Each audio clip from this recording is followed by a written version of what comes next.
Hey everybody, in this video I'm going to go through every problem on the practice test and give you a heads up about what to expect on your Chapter 10 test. Okay, so as always there's a skills checklist here. If I were you, I would look through these. If you don't know what any of them mean, please ask. And just focus on, as you're studying, problems that have to do with skills here that you are struggling with. So maybe if you're struggling with solving kinematics problems involving the law of conservation of energy, spend most of your time on that. Okay, these are equations you're going to get on the test. So we have the two work energy equations, the equation for work as force times displacement, or for forces applied at an angle, FD cosine theta. And then your three types of energy equations, kinetic, gravitational potential, and spring potential. Those are the only three types that you'll have to calculate on this test.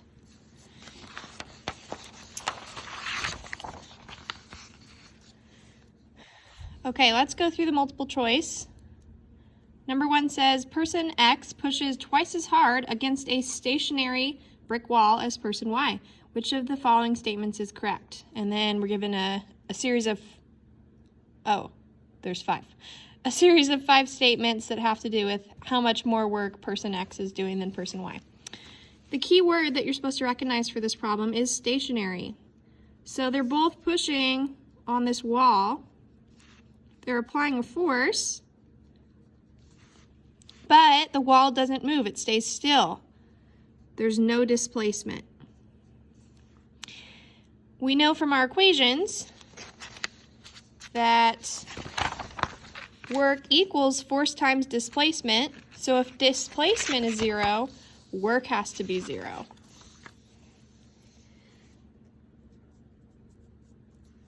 So the correct answer for question 1 was D, both do 0 work.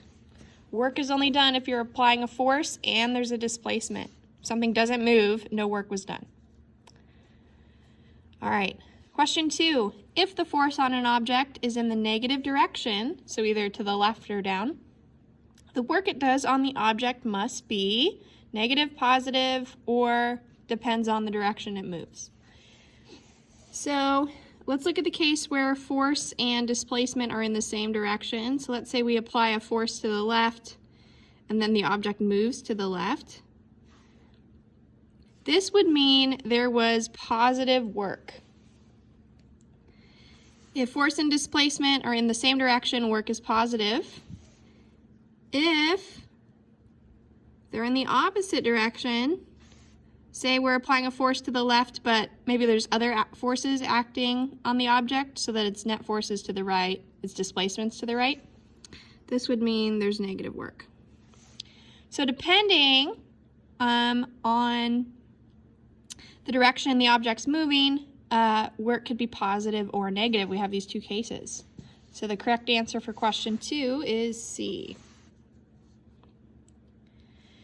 Question 3, a stone is held at a height h above the ground. A second stone with 4 times the mass as the first one is held at the same height. The gravitational potential energy of the second stone compared to the first stone is... So for this question, you'll have to know your gravitational potential energy equation, which is on the equation sheet that you'll get. Gravitational potential energy is equal to the mass of your object times 9.8 times its height. So they're both, let's see here. They're both held at the same height, so h is the same, g is 9.8, that's the same. The only thing that's changing is mass, which is 4 times greater for the second stone. If mass is 4 times greater, then UG has to be 4 times greater for this equation to be true if these guys are the same. So correct answer is D, 4 times as much. If mass quadruples, gravitational potential energy quadruples. All right, question 4, a person stands on the edge of the cliff. She throws 3 identical rocks with the same speed. Rock X is thrown vertically upward, rock Y is thrown horizontally, and rock Z is thrown vertically downward. Let's draw a picture of that. So here's our cliff.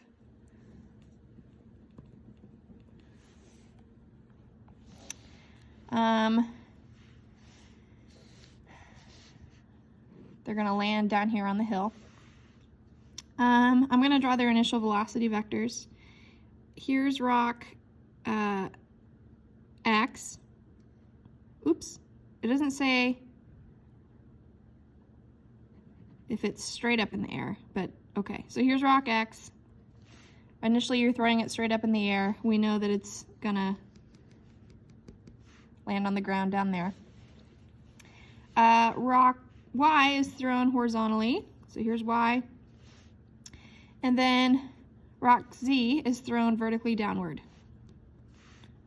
And the question is, if there's no air resistance, which rock hits the ground at the greatest speed? So here's the ground. So here's the thing.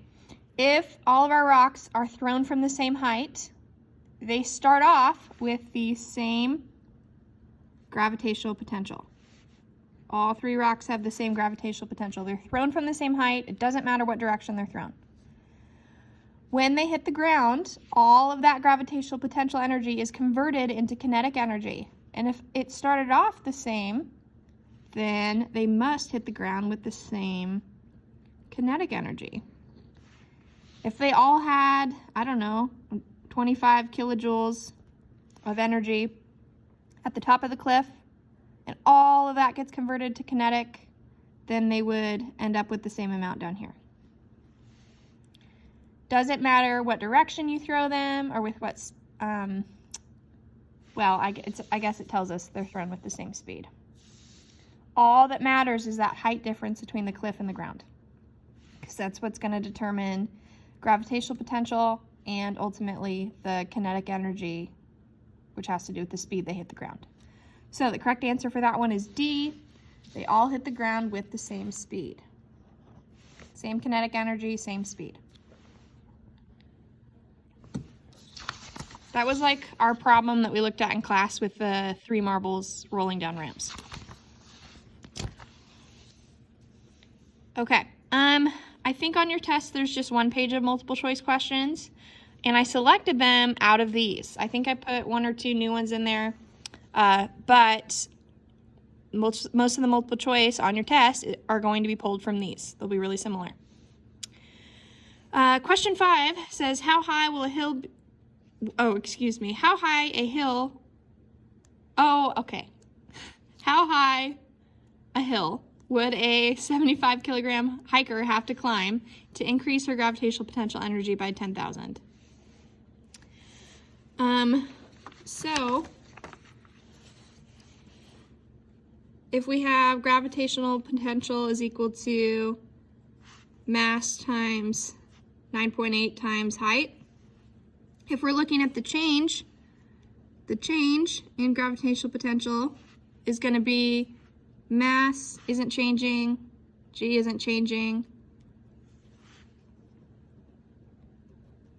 So from our gravitational potential energy equation, if we want to find the change in gravitational potential, it's going to be the mass times the gravity times whatever that change in height is. So plugging in our numbers, we would have 10,000. That is 1 sig fig. I probably should have written this as 2 because I want your answer to be in 2. If this problem shows up on the test, which it could, I will fix that. Mass is 75 kilograms. G is 9.8. And then the change in height is what we want to solve for.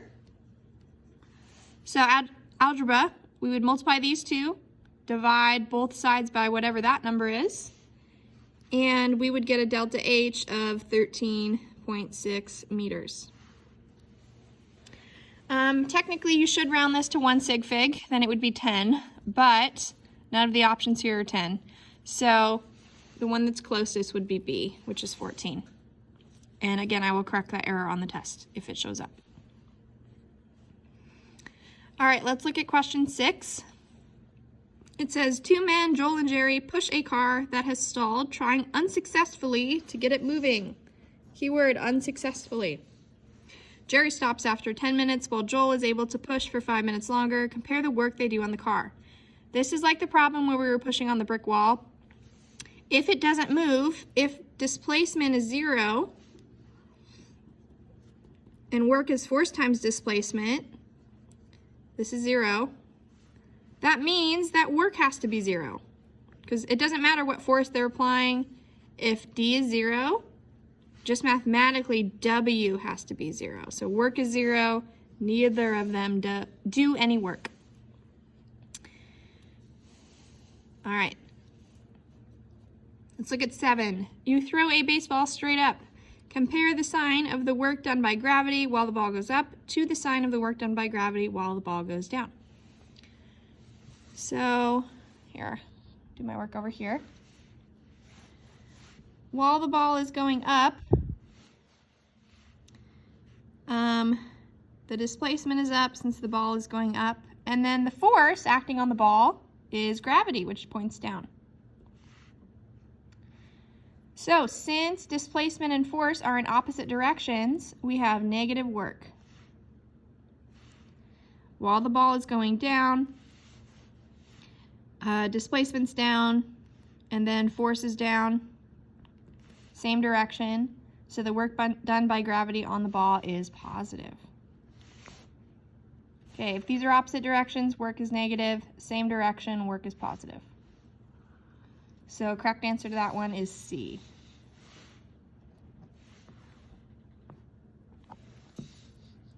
All right, let's look at 8. I think this is our last multiple choice. 2 objects, one of mass m and the other of mass 2m, so it's twice as heavy, are dropped from the top of a building. If there's no air resistance when they hit the ground, and then we're supposed to compare their kinetic energies. So if we're dropping an object, the energy transformation that's happening is all of the initial gravitational potential energy is converted into kinetic energy. So they start off with just gravitational potential. All of that is converted into kinetic. Our equation for gravitational potential is mgh. And then that gets converted into our equation for kinetic energy, which is 1/2 mv squared.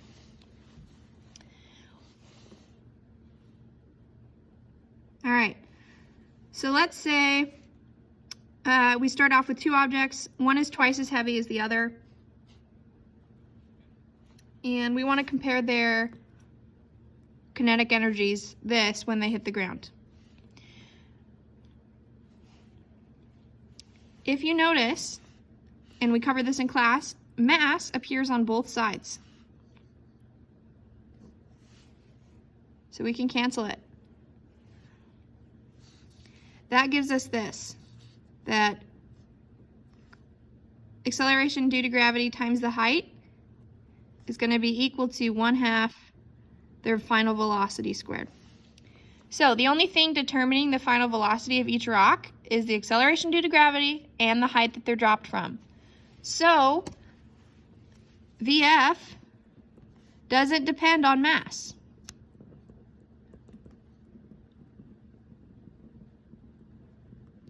And you guys may have heard that if you drop 2 objects from the same height, like a brick and a feather, ignoring air resistance, they're going to hit the ground at the same time.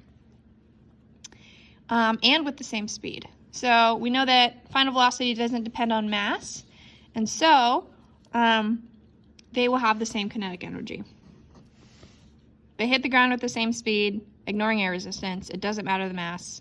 If you drop them from the same height, all of that energy is converted into kinetic. Mass doesn't matter.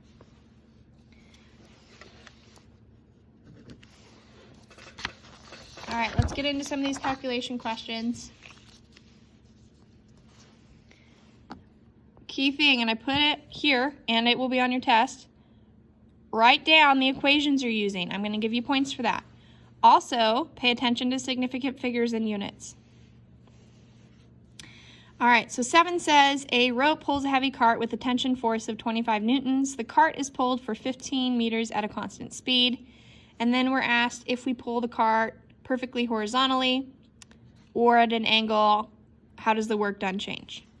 So we're going to be using our work equations. It might be helpful to draw a picture. So here's our cart. It's pulled perfectly horizontally with a force of 25 newtons. And then the distance, the displacement it moves, is 15.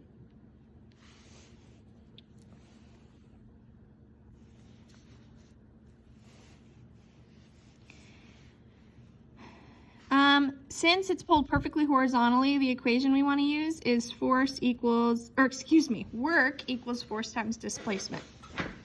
This is why I have white out.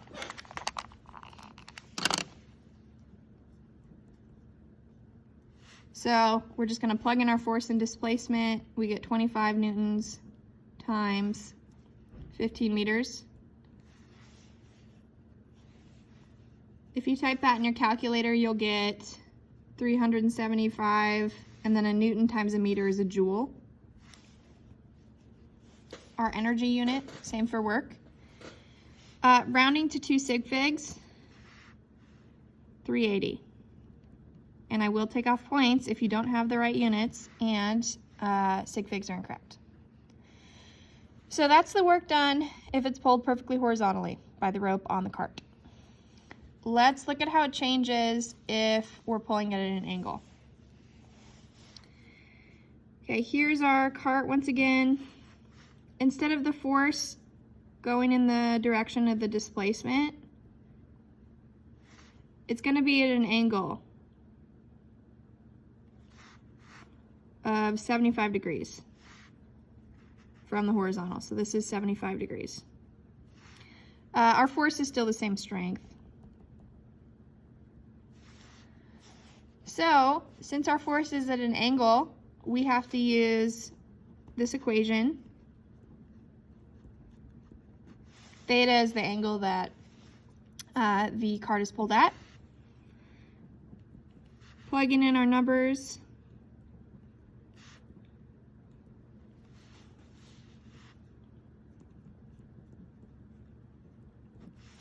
Make sure your calculator is in degree mode. If you have it in radians mode, it will give you the wrong answer.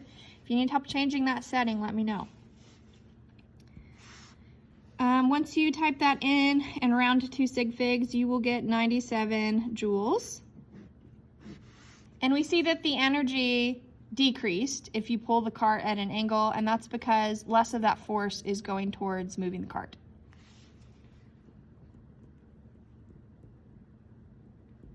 To do the most work, you want to have the force and the displacement go in the same direction. And then remember, if force and displacement are perpendicular, zero work is done. All right, let's look at question 8. And then I think I'll make a second video for 9 and 10. Okay, question 8 says, draw an energy diagram illustrating the following scenario. As 2 tectonic plates come into contact with each other, they catch and stick to one another. After some time period during which the plates deform, there is a sudden release accompanied by an earthquake. The earthquake causes a nearby building to move. Energy diagrams, as you guys saw, can be a little bit subjective. So I'm going to be looking for specific things in your diagrams, but if you go a different route than your neighbor and what you have makes sense and represents what's happening in the problem, I will give you credit. So I think it makes most sense for this one to draw the plates giving energy to the buildings.